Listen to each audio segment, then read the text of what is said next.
नमस्कार, मैं हूं शीनम शर्मा। स्वागत है इस बुलेटिन में आपका। चलिए आपको सीधा लिए चलते हैं शिवपुरी, जहां पर सीएम शिवराज सिंह चौहान संबोधित कर रहे हैं। उनका महिलाएं कहां से बनाएगी, क्योंकि उनको चिंता नहीं थी पोषण आहार की। पोषण आहार में कमीशन मिलता है, कमीशन ठेकेदार देते हैं, और इसलिए फिर से उन्होंने उल्टा दिया इस फैसले को और कहा कि ठेकेदार ही बनाएंगे। और इसलिए तो सिंधिया जी, महेंद्र सिंह जी, सुरेश जी के छोड़ छाड़ के उनका छोड़ो छाड़ो यार, ये कांग्रेस कमीशन खोरी में लग गई, भारतीय जनता पार्टी में चले आए, सरकार बदल गई और हमने फैसला किया कि अब यह आहार फिर से मेरी बहनें बनाएंगी। सुनो मेरी बहनों, केवल शिवपुरी में नहीं, आज पूरे मध्य प्रदेश में बहनें बैठी है। कोई मुझे टीवी पे सुन रही है, कोई लिंक के माध्यम से सुन रही है। ये महिला सशक्तिकरण की दिशा में सबसे बड़ी क्रांति आज मध्य प्रदेश की धरती पर हुई है कि बहनें कारखाने चलाएंगी। और इस क्रांति की शुरुआत कहां से करें, तो मैंने तय किया महिला सशक्तिकरण की प्रतीक यशोधरा जी का जो विधानसभा क्षेत्र है, वहीं से इस महिला क्रांति की शुरुआत होगी। आज इसकी शुरुआत हुई है।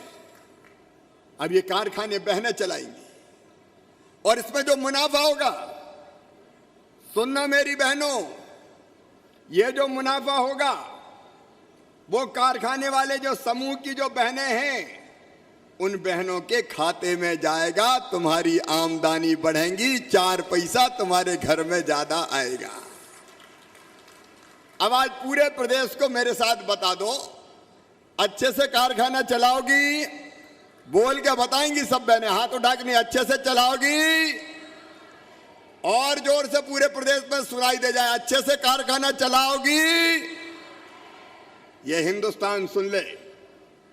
इधर की बहनें भी बोले अच्छे से कारखाना चलाओगी, और इधर की बहनें भी बोले अच्छे से चलाओगी। नारी शक्ति जाग गई है आज, ये पूरा हिंदुस्तान देख ले। मध्य प्रदेश की साधारण परिवारों की मेरी कर्मठ बहनें अब एक के बाद एक नया काम शुरू करने जा रही है। वो रेडी टू ईट भी बनाएंगी, आहार बनाएंगी। आज हमने देखा, प्रदर्शनी देखी हम सब लोगों ने, कितनी बढ़िया चीजें बनाती है। अरे मूंगफली का शुद्ध तेल चाहिए तो और कहीं जाने की जरूरत नहीं है। महिला स्वास्थ्य सहायता समूह की जो बहनें तेल बना रही है वो तेल खरीद लो, 100% शुद्धता की गारंटी है। ये मामा कह रहा है 100% शुद्ध। कच्ची घानी से सरसों दाल बना रही है, जैकेट बना रही है, साड़ियां बना रही है, साबुन बना रही है, शैम्पू बना रही है, टमाटर का केचप बना रही है। एक नहीं अनेकों चीज हमारी बहनें बना रही है। और जैसा हमने सुना, एक एक बहन अब हजारों रुपया महीना भी कमा रही है। मेरी बहनों, मैं वही दिन देखना चाहता हूं। मोदी जी के नेतृत्व में हम काम कर रहे हैं। आज का ये जो कार्यक्रम है, हमने तय किया 17 सितंबर हमारे यशस्वी प्रधानमंत्री, कल मैं उनसे मिलकर आया हूं और मैंने बताया था कल बहनों का कार्यक्रम है, उनने भी शुभकामनाएं दी है। वो भी प्रसन्न हुए कि बहनें इतने काम कर रही है। मेरी बहनों, भारतीय जनता पार्टी की सरकार ने, हमने तय किया 17 सितंबर से लेके 7 अक्टूबर तक, 7 अक्टूबर को प्रधानमंत्री श्रीमान नरेंद्र मोदी जी के गुजरात के मुख्यमंत्री और देश के प्रधानमंत्री बने 20 साल पूरे हो जाएंगे। तो वो 20 साल पूरे होने के अवसर पर कई कार्यक्रमों का आयोजन किया। उसमें से एक ये कार्यक्रम है महिला सशक्तिकरण। सुनो मेरी बहनों, हमने तय किया है कि स्कूल में जितनी गणवेश है, स्कूल की ड्रेस, यूनिफॉर्म, अभी तक कौन सीते थे? ठेकेदार सिलवाते थे, पैसे कमाते थे। हमने तय किया कि ये स्कूल की यूनिफॉर्म अब ठेकेदार नहीं बनाएंगे। कौन बनाएंगी? अरे बताओ बहनों, कौन बनाएंगी? अच्छे से बना रही हो? कलेक्टर हमारे यहाँ पे हैं, अक्षय और कमिश्नर, ये सब ड्रेस यही सी रही ना, और कोई ठेकेदार नहीं सिएगा। केवल महिला स्व सहायता समूह की बहनें स्कूल की ड्रेस सिएंगी। अच्छा, एक बात और पूछना चाहता हूं बहनों, कपड़ा खरीद के तुम लाती हो कि कोई और खरीद देता है? आप लाती हो कि कोई और खरीदता है? कोई से मत खरीदवाना, कोई बिचौलिया बीच में नहीं होगा। कपड़ा खरीदो, मोल वो भाव करो, अच्छे से अच्छा लेकिन सस्ते से सस्ता खरीदो। कोई बिचौलिया बीच में नहीं आएगा। जो भी मुनाफा कमाएगी मेरी बहनों के खाते में जाएगा, बहनों के खाते में जाएगा। और स्कूल की यूनिफॉर्म सीने के अलावा एक काम और दे रहे हैं, सुनना मेरी बहनों, ये जो राशन की दुकानें हैं, राशन की दुकानें, अब हमने तय किया है कि राशन की दुकानों में से भी कई दुकानें महिला स्व सहायता समूह की बहनें चलाएंगी, वो राशन ढंग से बांटेंगी। अब बताओ मुझे, राशन की दुकान चला लोगी? अरे जोर से बोल के बताओ बहनों, चला लोगी? तो बहनें अब सिलेक्टेड राशन की दुकानें भी चलाएंगी। और बहनों, केवल राशन की दुकान नहीं, खरीदी करती है सरकार। गेहूं खरीदती है, धान खरीदती है। मैं चाहता हूं मेरी बहनों, ये गेहूं और धान खरीदी में भी कुछ काम तुम अपने हाथ में लो, खरीदो, और उसमें से खरीदी पे पैसा मिलता है, अभी सोसाइटी के माध्यम से होता है। मैं चाहता हूं कि कुछ खरीदी के केंद्र मैं अपनी स्व सहायता समूह की बहनों को दे दूं, ताकि वो खरीदी का काम अच्छे से कर सके।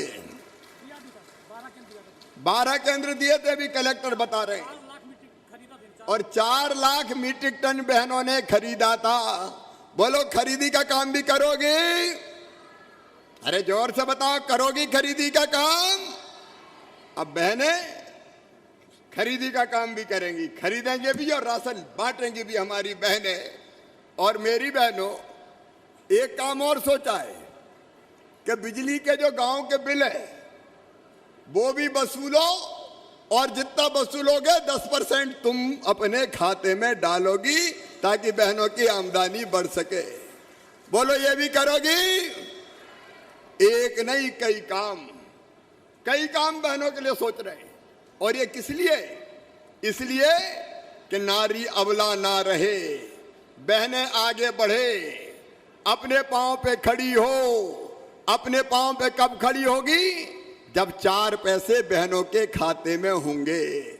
हमारी बहन ने बताया आज कि जब पति के हाथ में 40,000 रुपया कमा के दे दिए, तो पति ने कहा, अरे तुम तो शक्ति स्वरूपा हो। पैसा पास में होते हैं तो पतिदेव भी पूछते हैं, सास ससुर भी पूछते हैं, और पैसे पास नहीं होते तो बुढ़ापे में बेटा भी लठ दे देते हैं। ये रुपया की महिमा है। और इसलिए अगर अपने पास होगा तो पति भी पूछेंगे, परिवार भी पूछेगा। अभी आजीविका मिशन की बहनें जैसे भाषण दे रही थी, नेताओं को मात कर रही थी, और नहीं तो घूंघट में रह, अंदर बैठ, कहां बाहर जा रही है, क्या क्या नहीं सुनती थी बहनें। लेकिन आज ये हजारों की तादाद में इकट्ठी मेरी बहनें ये बता रही है कि नारी चाहे तो कुछ भी कर सकती है। यशोधरा जी ने आज बताया, मेरे मन में बचपन से ये दर्द था, बेटा बेटी में भेद किया जाता था। मैंने अपने गांव में देखा, मेरी बहनों में तो गांव में पैदा हुआ, मां भी भेद करती थी, मां भी, सगी मां। बेटा पैदा हो गया तो चेहरा खिल जाता था, भैया राजा, ढोल बजाओ, पैसे वाले होते थे तो फायर करो, फायर, बेटा आया है, बधाइयां गाओ, मिठाई बटाओ। और बेटी पैदा हो गई तो माताई का चेहरा उतर जाता था कि बेटे ने यहां फटा गई हो। मैं तब से सोचता था कि हे भगवान, मध्य प्रदेश की धरती पर वो दिन कब आएगा कि बेटा और बेटी बराबर माने जाएं, दोनों में मां भेद ना करे। हालत यह थी गांव में, मैंने बचपन में देखा है। यशोधरा जी, महेंद्र सिंह जी, आप सब बैठे, पति पत्नी में लड़ाई हो जाए तो पति ने उठाया लठ और जड़ दिया पत्नी पे, और कोई बचाने भी जाए तो पत्नी कहती थी तू कौन हो रहा है, मेरा आदमी है, मारा चाहे पीटे, जो चाहे करे। ये हालत थी, मैंने देखा अपने गांव में। और ये लठ मारने का अधिकार किसने दिया पति को? मैं पतियों के खिलाफ भड़का नहीं रहा, लेकिन मैं ये जरूर कह रहा हूं कि ये किसी भी कीमत पे नहीं चलेगा भाई। तब से मैं सोचता था कि कब बराबरी होगी। तो मैं कुछ भी नहीं था, पहले एमएलए भी नहीं था, एमपी भी नहीं था, साधारण था, बस थोड़ा बोलता था। तो एक सामूहिक विवाह का सम्मेलन था समाज का, हमारे जिस समाज में मैंने जन्म लिया, तो मुझे बोलने का मौका मिल गया। मुख्य अतिथि के आने में देर हो गई तो मैंने भाषण देने लगा वहां कि बेटा बेटी को बराबर माने दो, बेटी भी आने दो। तो एक बूढ़ी अम्मा खड़ी हो गई, बड़ी बात कर रहा है, बेटी को आने दो, बेटी को आने दो। बेटी आ गई और बड़ी हो गई तो शादी में दहेज क्या तू दिलवाएगा? आ गया भाषण देने, बेटी को आने दो, बेटी को आने दो। मैंने सोचा यार बात तो सही है, ये भाषण से काम नहीं चलेगा। जब तक बेटी बोझ समझी जाएगी, माँ भी सोचेगी कि कोख में बेटी आए नहीं, और आए तो कोख में ही मार दो, पैदा ही मत होने दो। और इसलिए कुछ करना पड़ेगा। और तब से मैं जैसे ही एमएलए बना, मैंने तय किया था कि मेरे क्षेत्र की गरीब बेटियों की शादी मैं अपने मित्रों के सहयोग से करूंगा, ताकि शादी बोझ ना बने। मैं सांसद बना, सांसद बनते ही हमने शादी का सिलसिला शुरू किया मित्रों के सहयोग से। और यशोधरा जी पहली बार से मेरे मंत्रिमंडल में शामिल है। जैसे ही मैं मुख्यमंत्री बना, मैंने पहली योजना बनाई कि अगर बेटियों की शादी होगी तो शादी का इंतजाम अब मामा करवाएगा, मुख्यमंत्री कन्यादान योजना। बेटी पे बोझ नहीं बनेगी शादी। फिर मैंने अफसर बुलाए और अफसरों से कहा कि एक ऐसी योजना बनानी है कि जिसमें बेटी पैदा हो, मध्य प्रदेश में तो लखपति पैदा हो। अफसर थोड़े मनी मन मुस्कुराए कि नया नया मुख्यमंत्री बना, ज्यादा जोश आ रहा है, अरे कोई ऐसी योजना बनती कि बेटा लखपति पैदा हो जाए। हालत ये पीएस फाइनेंस ने मुंह बिचका दिया, इम्पॉसिबल सर, हो ही नहीं सकता, ये कैसे हो सकता है, लखपति कैसे पैदा होगी। मैंने कहा सुन भैया, तू अफसर है, मैं तुझे बता रहा हूं बेटी कैसे लखपति पैदा होगी। बेटी जैसे पैदा होगी उसके नाम से हम सरकार के खजाने से पैसा निकालेंगे और बेटी के खाते में जमा कर देंगे, और जमा इतने करेंगे कि उसका ब्याज बढ़ते बढ़ते जब वो 18 या 21 साल की हो जाए तो 1 लाख से ज्यादा रुपया हो जाए, तो मेरे का बेटी लखपति बन जाएगी। अब फिर वो कहने लगे इतना पैसा आएगा कहां से, सरकारी खजाने में से कितना निकलेगा। मैंने कहा मैं मुख्यमंत्री हूं कि तू मुख्यमंत्री है। फाइनेंस मिनिस्टर की बात मैं नहीं करता क्योंकि फाइनेंस मिनिस्टर भी विरोध करते हैं, लेकिन मैंने तय किया कि मुख्यमंत्री शिवराज सिंह चौहान है, भारतीय जनता पार्टी की सरकार है। अब बेटी पैदा होगी तो हिसाब लगाया हमने कि 30,000 रुपया अगर पैदा होते ही खाते में डाल दें तो 18 साल की होगी तो 1,18,000 ब्याज सहित हो जाएंगे। हमने लाडली लक्ष्मी योजना बना दी और आज 40 लाख लाडली लक्ष्मी है मध्य प्रदेश।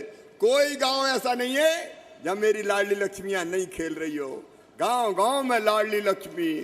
और अब तो छोटी नहीं है, अब तो बड़ी बड़ी हो गई मेरी बेटियां, जिनको मैंने गोद में खिला खिला के लाडली लक्ष्मी का बचत पत्र दिया था, वो 12वीं में पढ़ रही है, वो कॉलेज में जा रही है।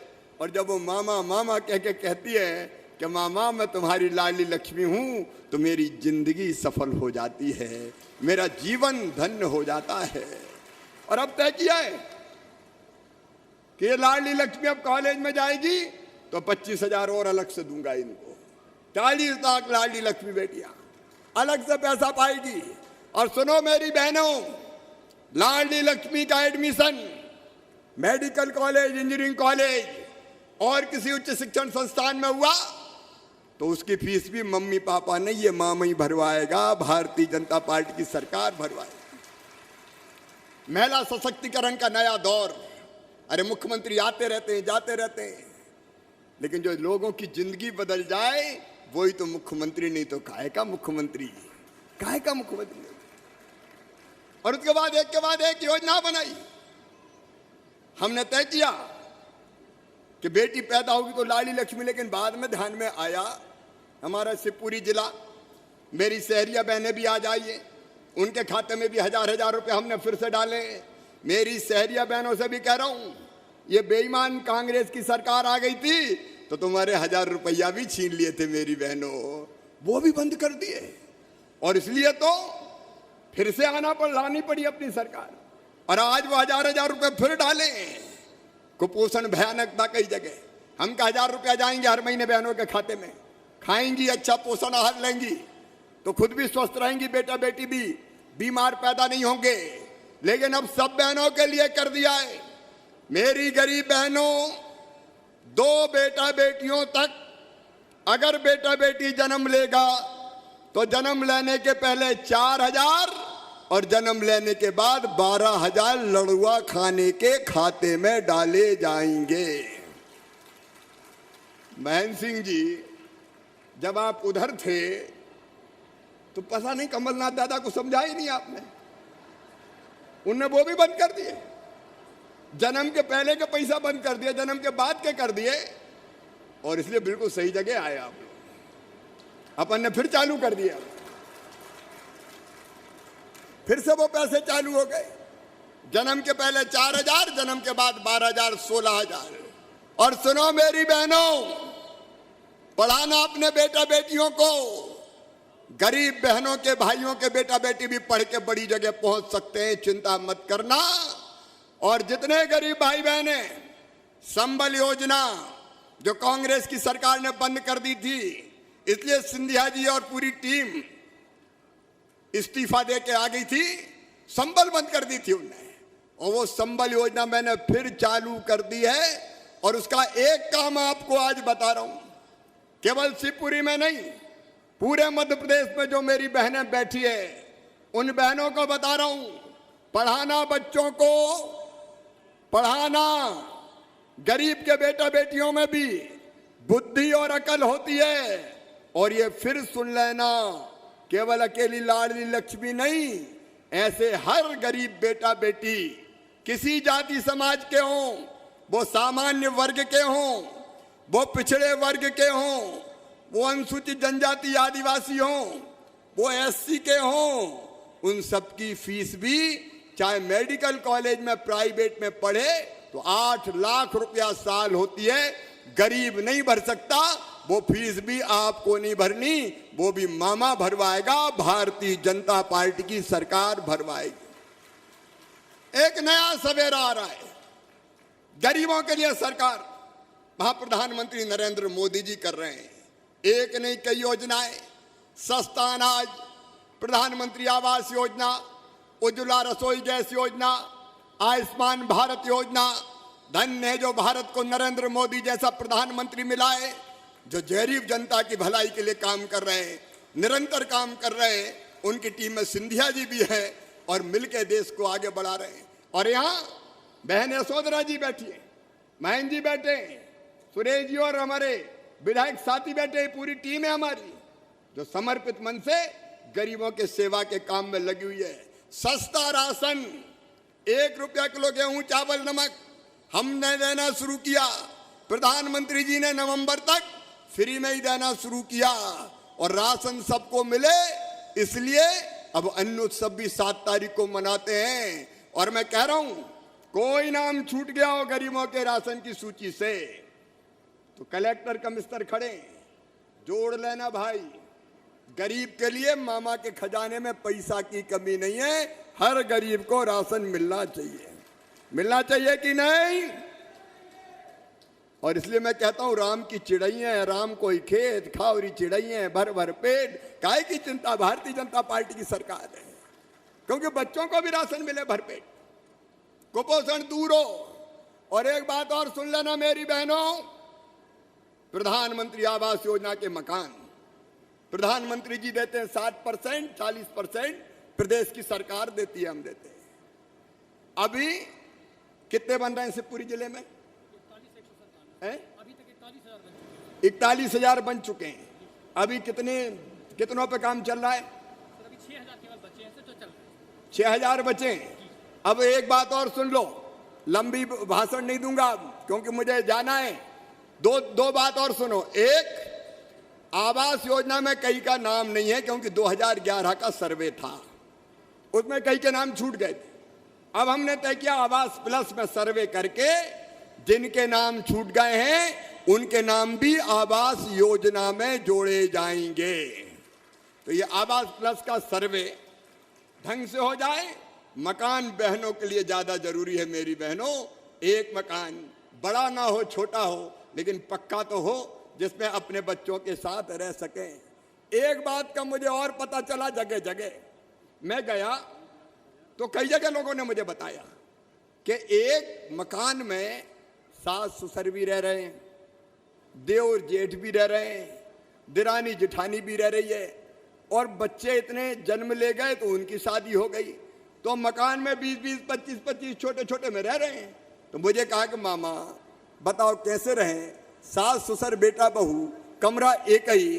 तो अब हमने फैसला किया है, कलेक्टर और कमिश्नर सुन लें, हमने फैसला किया है कि एक मकान में गरीब परिवार अगर है, कई सदस्य रह रहे हैं, तो परिवार में पति पत्नी और उसके बच्चे को यूनिट मान के ऐसे लोगों को अलग से पट्टा देके प्लाट देके जमीन का मालिक बनाया जाएगा। बोलो बनना चाहिए कि नहीं? इधर भी बोलो बनना चाहिए कि नहीं? कहां रहेंगे नहीं तो पहले चरण में जहां सरकारी जमीन होगी सरकारी जमीन पर पट्टे देंगे, और अगर कहीं सरकारी नहीं मिली यशोधरा जी तो जमीन खरीद के भी पट्टे तो देंगे। जमीन तो चाहिए भाई, जमीन तो चाहिए भाई रहने की। और इसलिए ग्रामीण विकास विभाग इस मामले को राजस्व विभाग के साथ मिलकर देखेगा। देखो गरीबों के लिए तो सरकार है, किसानों के लिए सरकार है। आज मैं विस्तार से किसानों की बात नहीं कर रहा, लेकिन एक बात जरूर कहूंगा, किसानों ने मुझे ज्ञापन सौंपे हैं, मेरे विधायक साथियों ने सौंपे। कुछ जगह फसलों का नुकसान हुआ, बाढ़ पीड़ितों को हमने अभी भी आप जानते हैं 300 करोड़ से 350 करोड़ से ज्यादा की राशि बांट चुके हैं। लेकिन फसलों का अगर कहीं और नुकसान हुआ होगा तो चिंता मत करना, सर्वे करवा के वो नुकसान की भरपाई भी की जाएगी, संकट के पार भी निकाल के ले जाएंगे। ये आपकी सरकार है मेरे बहनों और भाइयों। और इसलिए महिला सशक्तिकरण, लाडली लक्ष्मी हो, स्कूल जाए तो साइकिल हो, स्कूल की यूनिफॉर्म हो, गांव की बेटी योजना हो, बेटियों की शादी हो। और एक बात और भाइयों तुम भी सुन लो, अगर जमीन खरीदोगे, जायदाद खरीदोगे और रजिस्ट्री अगर मेरी बहन के नाम पे करवाओगे तो रजिस्ट्री के शुल्क में छूट मिलेगी, पैसा बच जाएगा, लेकिन प्लाट मकान मेरी बहन के नाम हो जाएगा। बताओ बहनों के नाम होना चाहिए कि नहीं? और जब से अपन ने यह फैसला मंत्रिमंडल में किया है, भाई लोग भी बहुत चतुर है, पैसा बचाने के लिए बहनों के पत्नी के नाम पे करा रहे हैं आजकल रजिस्ट्रियां। तो हमें तो अच्छा है, जमीन की मालिक बन रही है। आओ मेरी बहनों, ये महिला सशक्तिकरण का नया दौर है। आपकी जिंदगी बदलनी, आपकी आमदनी बढ़ानी, आपके बाल बच्चों का भविष्य सुरक्षित करना है। इसलिए ये भारतीय जनता पार्टी की सरकार है। आज इस अवसर पर जो महिला बहनें जुटी हैं उनका, मेरी बहनों का मैं हार्दिक स्वागत करता हूं, हार्दिक अभिनंदन करता हूं। ऐसे ही मिलके काम करती रहो। 13 सूत्र सबको याद है? 13 सूत्र याद है? जिनको याद है हाथ उठाओ। 13 सूत्र, ये आजीविका मिशन के 13 सूत्र याद रखना, वो ही सफलता की कुंजी है।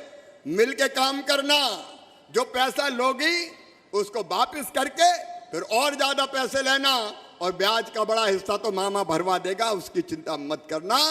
ईमानदारी से समूह चलाते रहना। और एक बात और अंत में, टीका सबने लगवाया कि नहीं? कोरोना का टीका जिनने लगवाया हाथ उठाओ।